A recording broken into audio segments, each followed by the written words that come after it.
안녕하십니까? 오늘은 호세아 11장부터 14장, 이제 호세아 마지막 장입니다. 호세아를 끝내고 시편 108편을 함께 읽을 텐데요.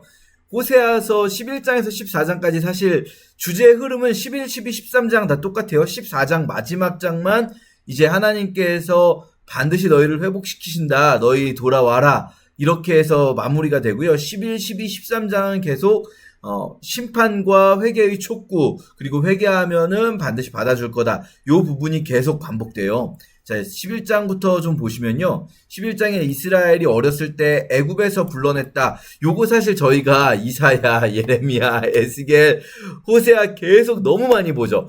계속 출애굽 사건이 많이 나와요. 근데 생각을 해보면요. 출애굽 사건이라는 거는 지금 이스라엘이 이제 이 호세아 시대쯤 되면은 BC 8세기잖아요. 사실은 예레미야, 에스겔까지도 나오는데 BC 6세기까지도 계속 나오는 거예요. 이 출애굽 사건이. 근데 출애굽이라는 게 구약 성경 전체에서 정말 무슨 일이 있을 때마다 계속 출애굽을 다시 얘기해요. 너희가 돌아와야 된다 얘기할 때마다 출애굽을 다시 얘기하는데, 출애굽이라는 거는 BC 15세기, 뭐 어떤 분들은 12세기로 보시기도 하지만 어쨌든 간에 이미 한 700년, 1000년 전에 있었던 일인 거예요. 그리고 그 한 번의 사건이에요. 그 이후에 그럼 출애굽 이후에 정말 중요한 사건이 없었냐? 그렇지가 않아요. 계속 중요한 사건들 사실 되게 많지 않습니까? 뭐 사사시대에 수많은 사사들의 사건들이 있었고, 또 다윗의 이야기들도 있고, 중요한 사건들이 얼마든지 있는데도 불구하고 계속 큰 일이 있을 때마다 이사야서에서도 우리가 새 출애굽 보지 않았습니까? 출애굽 모티브를 계속 가지고 와요. 이건 왜 그러냐면요. 이스라엘 민족이 민족으로서 부름을 처음 받은 것이 출애굽이기 때문인 거예요. 처음으로 애굽에서 하나님께서 이끌어내실 때 그 애굽 땅, 종되었던 땅, 그곳에서 이스라엘이라는 민족을, 그 전까진 이스라엘은 민족이 아니었죠. 그냥 아브라함 가족 이야기였단 말이에요. 그런데 이집트에 있는 기간 동안 이들의 숫자가 불어나가지고 이스라엘이란 민족이 되었고, 이 이스라엘 민족이 종되어 있던 이 민족은 시작부터가 민족이라는 정체성이 생긴 그 시작이 종인 상태에서예요. 노예 상태에서 민족 정체성이라는 게 시작된단 말이에요.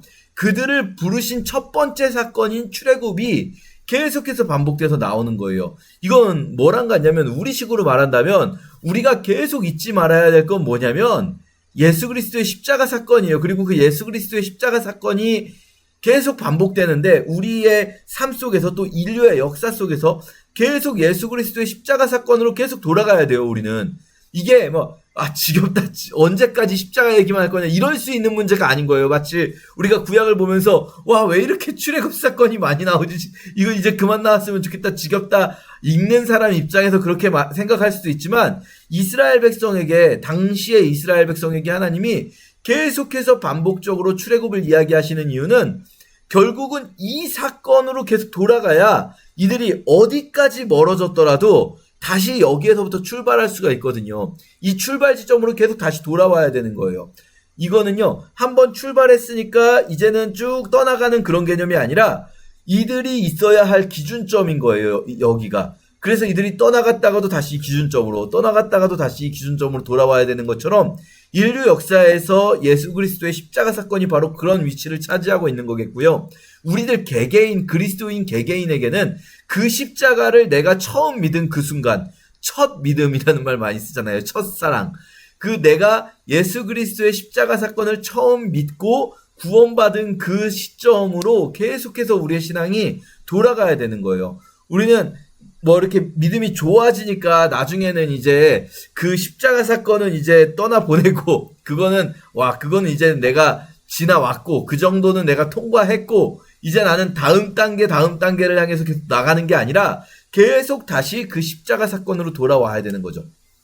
십자가 사건 안에서, 예수 그리스도의 십자가 그 구원의 감격과 은혜 안에서 모든 것이 다 회복되는 거예요.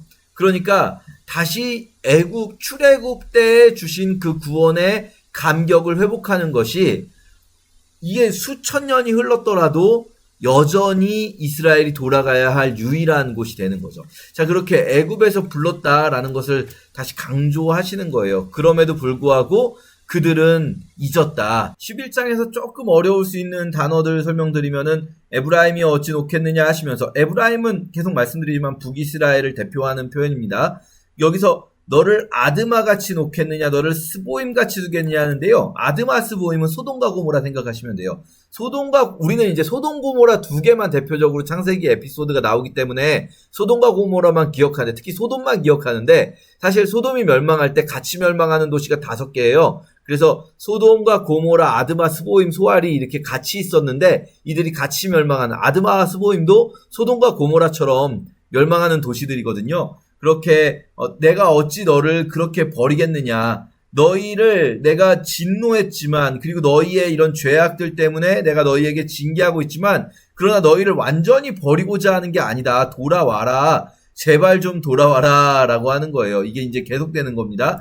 12장에서도 에브라임이 계속 너희가 바람을 먹으며 동풍을 따라가서, 이 바람을 먹는다는 거는 헛된 것, 내가 붙잡아도 붙잡을 수 없는 곳, 우리 전도서 할 때 했던 것처럼요, 붙잡을 수 없는 어떤 헛된 것들을 따라가서 종일토록 거짓과 포악을 더하여서 아수르와 계약을 맺고 애굽에 기름을 보낸다. 이 다른 나라들한테 어떻게 좀 도움을 받아보려고 한다. 외교적인 해법으로 어떻게 해결해 보려고 한다. 그래서 이 아수르와 계약, 여러분 지금 호세아는 BC 8세기잖아요. 그러니까 우리가 이 앞에서 에스겔까지 오면서는 아시리아 시대 지나고 바벨론 시대를 지나서 페르시아 시대까지 갔지만, 에스겔, 다니엘 가면서, 그런데 지금 호세아는 다시 아시리아가 막 이제 힘 얻을 때예요. 아시리아 힘 강력해질 때, 그때 아시리아 또 애굽에게 어떻게든 이들의 어떤 외교적인 도움을 받아보려고 하는데, 너희들 그렇게 할 때가 아니다.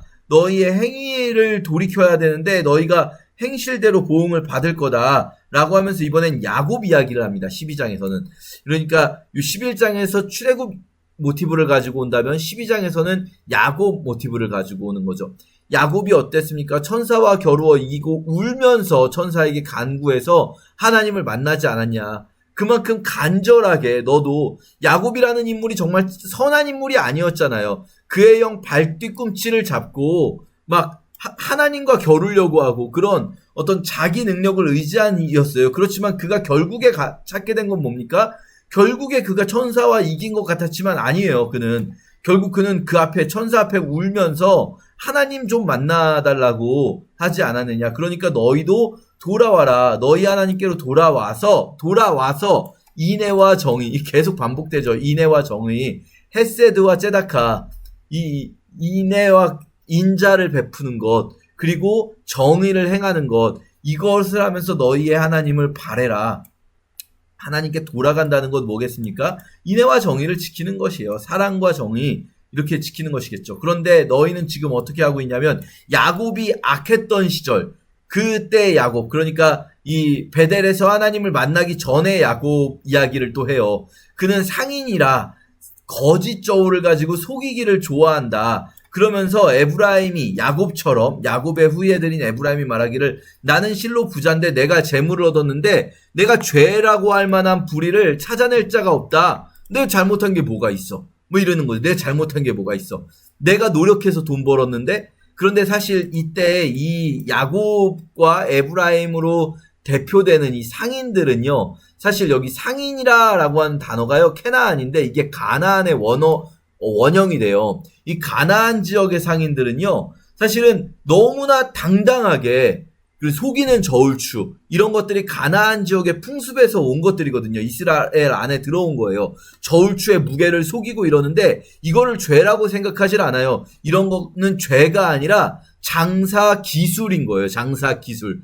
장사하려면 그 정도 기술은 있어야지 라고 생각하는 거죠. 일단 거짓말부터 친 다음에, 그런 다음에 협상하고 뭐 이렇게 생각하는 거예요. 그들이 손에 거짓 저울을 가지고 속이기를 좋아하는 이 상인이라는 거예요. 야곱이 그랬고 지금 이스라엘 니네가 그러고 있는데, 근데 정말 큰 문제는 뭐냐면, 그렇게 행하면서도 야, 내가 노력하고 내가 수고해서 돈을 번 거야, 내가 죄가 뭐가 있어 라고 말을 하고 있다는 거죠. 지금 이 BC 8세기가 사실 이스라엘이 잘 살 때란 말이에요. 우리가 지금 이 에스겔 시대, 다니엘 시대까지 오면서 약간 시점이 약간 헷갈릴 수가 있는데, 이사야 시대처럼 이스라엘이 잘 살 때요. 잘 살 때, 부유할 때, 그때 그들이 그렇게 말하고 있다는 거예요. 나는 부자인데 내가 노력해서 부자가 된 거다. 내가 죄가 뭐가 있냐. 라고 말을 하니까 하나님께서 네가 애굽 땅에 있을 때부터 내가 너의 하나님이었는데 내가 너를 다시 장막에 거주하게 할 거다. 명절날 하던 것처럼. 이 명절날은 여기 초막절이에요. 초막절 때는요 실제 초막에 사는 거거든요. 초막절 기간 8일 동안 초막을 지어놓고 거기서 살게 되는데 이 초막이라는 게 뭐냐면 이들이 출애굽 때 광야에 살 동안 있었던 거예요. 초막에. 그걸 기념하는 거예요. 이거 텐트 기억하시면 안 되고요. 여러분 여기서 말하는 장막은 텐트 아닙니다. 왜냐면 초막절에 거주하던 거는요. 초막은 풀로 얼기설기 대충 지은 텐트 같은 거예요. 정확한 텐트가 아니라. 그러니까 제대로 비바람을 막아줄 수가 없어요. 근데 그들이 그렇게 40년 광야 생활을 초막에서 했음에도 불구하고 하나님이 그들을 지켜주셨단 말이에요. 그걸 기억하는 게 초막절인데 내가 너를 다시 그렇게 살게 할 거다. 제대로 된 집도 아니고 대충 그냥 나무로 비나 간신히 가릴까 말까 비도 제대로 못 가리게 그렇게 살게 할 거다. 무슨 말입니까? 망하게 할 건데 그게 나쁘게 망하게 한다는 게 아니라 그 시절로 돌아가서 너와 내가 너희 민족과 함께 하던 그 시절로 돌이키겠다. 너희 민족이 비록 광야의 초막에 살았지만 나를 의지하던 그 시절. 이게 약간 말하자면 우리식으로 말하면 뭐 사글세 버스 타고 다닐 때 막 사글세 막 지하실에 살 때 그때는 정말 부부관계가 좋았는데 그런데 부자가 되면서 막 부부관계가 나빠지고 막 나중에 막 엄청나게 큰 집에 살면서 그런데 사이가 안 좋아진 거예요. 그때 야 차라리 우리가 다시 그 사글세 지하실로 들어가서 다시 우리가 우리끼리라도 사이가 좋아져야 되지 않겠냐 뭐 이런 느낌처럼 하나님께서 지금 이 너희를 애굽에서 건져냈을 때 그때 너희가 초막에 살았는데 그때로 내가 다시 너희를 돌이킨다 이 말씀은 심판이기도 하지만 그만큼 그때로 돌아가서라도 너희와 함께 있기를 원하는 마음을 말씀하시는 거예요. 그래서 너희를 멸망시킬 거다. 결국은 사실 멸망 예언, 심판 예언인데 하나님의 그 심판을 주시는 마음을 볼 수가 있는 거죠. 길르앗은 불의한 것이냐? 과연 그러하다.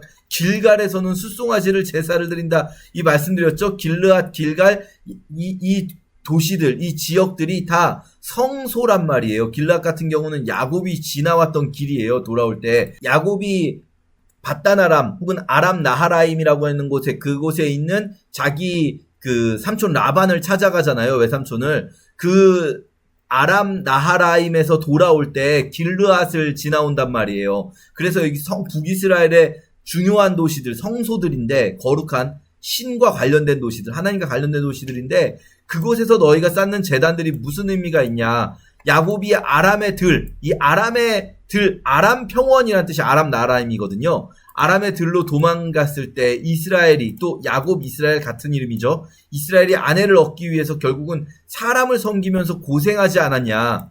그것과 대조되는 게 야곱이 자기 힘으로 하려고 했던 것들과 대조되는 게 여호와께서 이스라엘 애굽에서 인도하여 내실 때는 어떻게 했냐. 니네 노력이었냐? 아니지. 여호와께서 선지자를 보내셔서 이스라엘이 선지자를 통해서 여호와의 보호를 받지 않았냐. 그러니까 야곱이 자기 힘으로 막 노력하려고 했지만 그것과 달리 여호와께서 애굽에서 너희를 건져내실 땐 여호와의 능력으로 하신 게 아니냐. 근데 니네들 왜 그렇게 니네 노력으로 뭔가 해보려고 외교적인 수단 막 써보려고 그러고 있냐라고 하는 거예요. 그래서 다시 이 야곱 모티브에서 다시 출애굽 모티브로 돌아오는 거죠. 11장에서부터 출애굽 모티브가 쫙 이어왔다라고 할 수가 있겠습니다. 13장에서도요 계속 비슷한 표현들이 반복됩니다. 북이스라엘, 이 에브라임의 죄악에 대해서 또 특히 우상 숭배하는 죄악에 대해서 말씀을 하시는 거죠. 애굽 땅에 있을 때부터 내가 그리고 광야에서 너희를 계속 먹여주고 도와줬는데 너희들은 먹여주니까 배가 불러서 교만하여서 나를 잊어버렸다 라고 이제 말씀을 하시는 것들, 이런 내용들은요 여러분 그냥 쭉 읽으시면 충분히 이해하실 수 있을 것 같아요. 너를 도와주는 나를 대적했기 때문에 너는 망하게 될 거다 라는 것들 읽으시면서 아 그렇구나 라고 충분히 이해할 수가 있을 겁니다. 자, 14장 이제 14장이 돌아와라 마지막이에요. 돌아와라. 어떻게 돌아오는가? 말씀을 가지고 돌아와서 불의를 제거하고 선한 모습으로 돌아와라. 여호와께 돌아온다는 거는 어떤 의미겠습니까? 우리가 그냥 종교적으로 다른 절에 다니다가 교회를 다니고 이런 개념이 아닌 거예요. 이들은 사실은 오히려 이들은 우리가 여호와를 떠나오지 않았다라고 생각을 하고 있을 거예요. BC 8세기에는 이들은 여호와께 제사를 열심히 드리고 있단 말이에요. 여호와께 돌아오라는 거는 단순히 종교적인 영역에서 돌아오라는 게 아니라 너희가 하나님의 말씀을 가지고 돌아와서 이 삶 속에서의 불의를 제거하고 선한 삶을 살아내는 것, 이것이 우리가 무슨 행위구원을 이야기하고자 하는 게 아니라 정말 여호와께 우리 마음이 있다면 우리는 이런 삶의 모습이 드러날 수밖에 없단 말이죠. 그런데 그런 삶의 모습이 드러나지 않고 오히려 이들의 삶 속에서 불의가 가득하다는 것은 이들의 마음이 여호와를 떠나 있다는 것을 보여주는 것이다라고 할 수가 있어요. 그래서 우리가 이제 송아지를 제사하는 게 아니라 입술의 열매를 주님께 드리겠습니다. 우리 입술의 이 말이라는 거는요, 꼭 말만 잘하는 게 아니라 삶 전체를 대변하는 거예요. 내가 어떻게 살아가고 있는가. 우리가 아수르의 구원을 의지하지 않고 말을 타지 않고 우리의 손으로 만든 것을 향하여 우상숭배하지 않겠다. 이 삼박자가 하나님 아닌 것을 의지한다고 할 때 우리가 뭘 의지하는가? 이방 나라들, 어떤 힘센 존재들, 나를 도와줄 수 있을 것 같은 다른 힘센 존재를 의지하는 것, 그리고 말을 타는 거는 내가 나 자신을 의지하는 것, 그리고 세 번째로 다른 신을 의지하는 것, 이 세 가지를 의지할 수 있지만 우린 이제 이걸 의지하지 않겠습니다. 오직 하나님만 의지하겠습니다라고 하면서 돌아오라라는 것을 계속해서 말씀하시는 거죠. 니네들 제발 돌아와라. 우리가 이것을 읽고 그 길로 돌아가는 우리들 되기를 축복합니다. 제11장 이스라엘이 어렸을 때 내가 사랑하여 내 아들을 애굽에서 불러냈거늘 선지자들이 그들을 부를수록 그들은 점점 멀리하고 바알들에게 제사하며 아로새긴 우상 앞에서 분향하였느니라. 그러나 내가 에브라임에게 걸음을 가르치고 내 팔로 안았음에도 내가 그들을 고치는 줄을 그들은 알지 못하였도다. 내가 사람의 줄 곧 사랑의 줄로 그들을 이끌었고 그들에게 대하여 그 목에서 멍에를 벗기는 자같이 되었으며 그들 앞에 먹을 것을 두었노라. 그들은 애굽 땅으로 되돌아가지 못하겠거늘 내게 돌아오기를 싫어하니 아수르 사람이 그 임금이 될 것이라. 칼이 그들의 성읍들을 치며 빗장을 깨뜨려 없이 하리니 이는 그들의 계책으로 말미암음이니라. 내 백성이 끝끝내 내게서 물러가나니 비록 그들을 불러 위에 계신 이에게로 돌아오라 할지라도 일어나는 자가 하나도 없도다. 에브라임이여 내가 어찌 너를 놓겠느냐? 이스라엘이여 내가 어찌 너를 버리겠느냐? 내가 어찌 너를 아드마같이 놓겠느냐? 어찌 너를 스보임같이 두겠느냐? 내 마음이 내 속에서 돌이키어 나의 궁일이 온전히 불붙듯 하도다. 내가 나의 맹렬한 진노를 나타내지 아니하며 내가 다시는 에브라임을 멸하지 아니하리니 이는 내가 하나님이요 사람이 아님이라. 내 가운데 있는 거룩한 이니 진노함으로 내게 임하지 아니하리라. 그들은 사자처럼 소리를 내시는 여호와를 따를 것이다. 여호와께서 소리를 내시면 자손들이 서쪽에서부터 떨며 오되 그들은 애굽에서부터 새같이 아수르에서부터 비둘기같이 떨며 오리니 내가 그들을 그들의 집에 머물게 하리라. 나 여호와의 말이니라. 에브라임은 거짓으로 이스라엘 족속은 속임수로 나를 애워쌌고 유다는 하나님 곧 신실하시고 거룩하신 자에게 대하여 청함이 없도다. 제12장 에브라임은 바람을 먹으며 통풍을 따라가서 종일토록 거짓과 포악을 더하여 아수르와 계약을 맺고 기름을 애굽에 보내도다. 여호와께서 유다와 논쟁하시고 야곱을 그 행실대로 벌하시며 그의 행위대로 그에게 보응하시리라. 야곱은 모태에서 그의 형의 발 뒤꿈치를 잡았고 또 힘으로는 하나님과 겨루되 천사와 겨루어 이기고 울며 그에게 간구하였으며 하나님은 베델에서 그를 만나셨고 거기에서 우리에게 말씀하셨나니 여호와는 만군의 하나님이시라. 여호와는 그를 기억하게 하는 이름이니라. 그런즉 너희 하나님께로 돌아와서 인애와 정의를 지키며 항상 너의 하나님을 바랄지니라. 그는 상인이라 손에 거짓 저울을 가지고 속이기를 좋아하는도다. 에브라임이 말하기를 나는 실로 부자라 내가 재물을 얻었는데 내가 수고한 모든 것 중에서 죄라 할 만한 불의를 내게서 찾아낼 자 없으리라 하거니와 네가 애굽 땅에 있을 때부터 나는 네 하나님 여호와니라. 내가 너로 다시 장막에 거주하게 하기를 명절날에 하던 것 같게 하리라.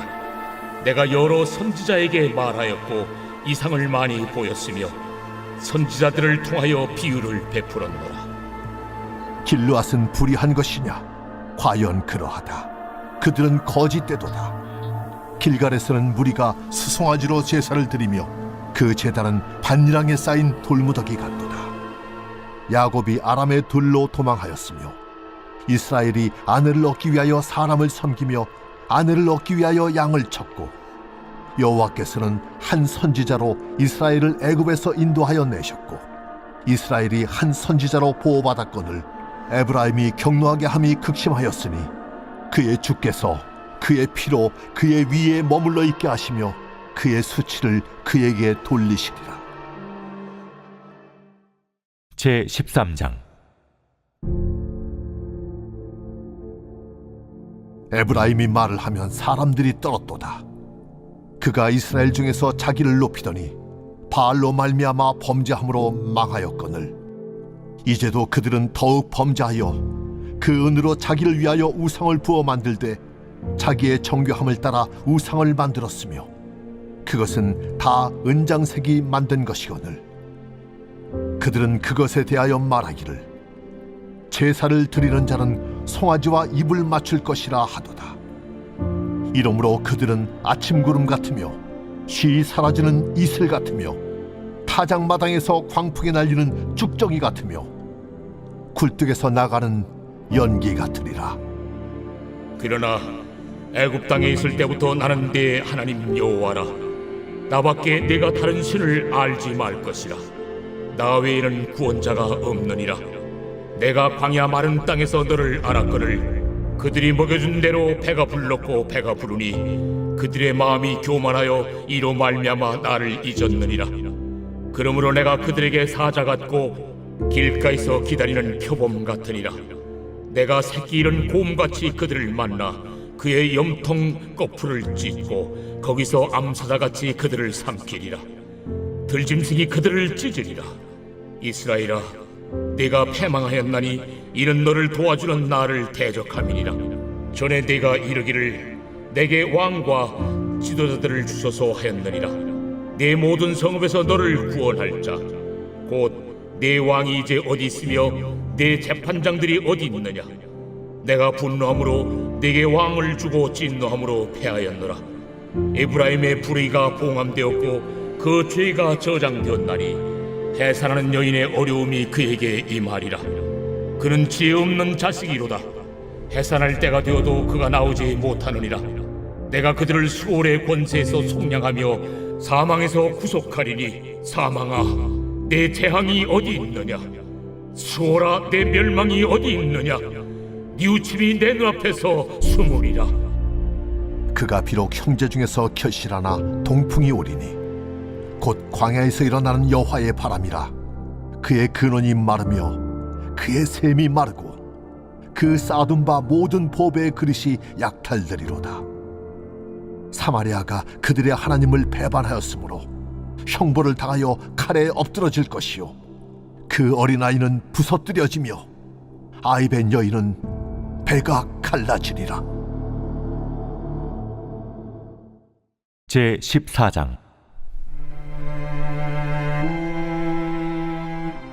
이스라엘아, 내 하나님 여호와께로 돌아오라.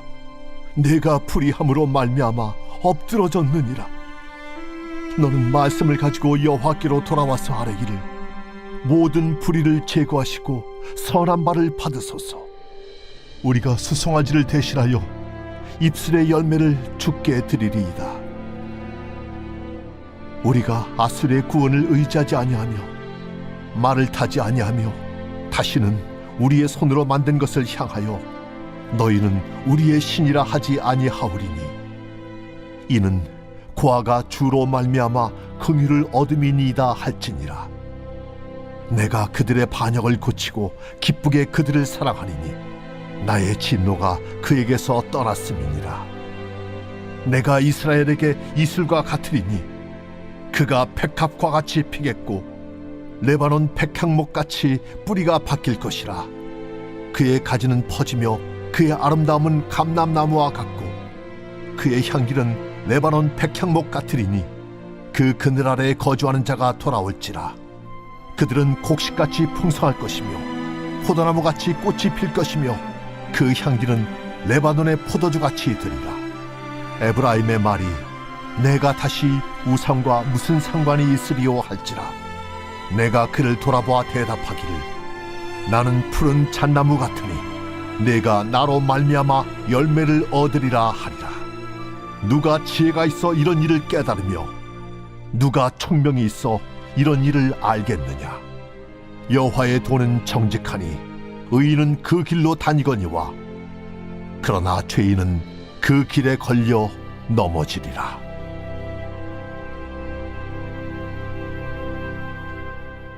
제 108편 다윗의 찬송시. 하나님이여, 내 마음을 정하였사오니 내가 노래하며 나의 마음을 다하여 찬양하리로다. 비파야 수금아 깰지어다. 내가 새벽을 깨우리로다. 여호와여, 내가 만민 중에서 주께 감사하고 문나라 중에서 주를 찬양하오리니 주의 인자하심이 하늘보다 높으시며 주의 진실은 궁창에까지 이르나이다. 하나님이여, 주는 하늘 위에 높이 들리시며 주의 영광이 온 땅에서 높임 받으시기를 원하나이다. 주께서 사랑하시는 자들을 건지시기 위하여 우리에게 응답하사 오른손으로 구원하소서. 하나님이 그의 성소에서 말씀하시되 내가 기뻐하리라. 내가 세겜을 나누며 숫꽃 골짜기를 측량하리라. 길르앗이 내 것이요 므낫세도 내 것이며 에브라임은 내 머리의 투구요 유다는 나의 규이며 모압은 내 목욕통이라. 에돔에는 내 신발을 벗어 던질지며 블레셋 위에서 내가 외치리라 하셨도다. 누가 나를 이끌어 견고한 성읍으로 인도해 드리며 누가 나를 에돔으로 인도할꼬. 하나님이여, 주께서 우리를 버리지 아니하셨나이까. 하나님이여, 주께서 우리의 군대들과 함께 나아가지 아니하시나이다. 우리를 도와 대적을 치게 하소서. 사람의 구원은 헛됨이니이다. 우리가 하나님을 의지하고 용감히 행하리니 그는 우리의 대적들을 밟으실 자이심이로다.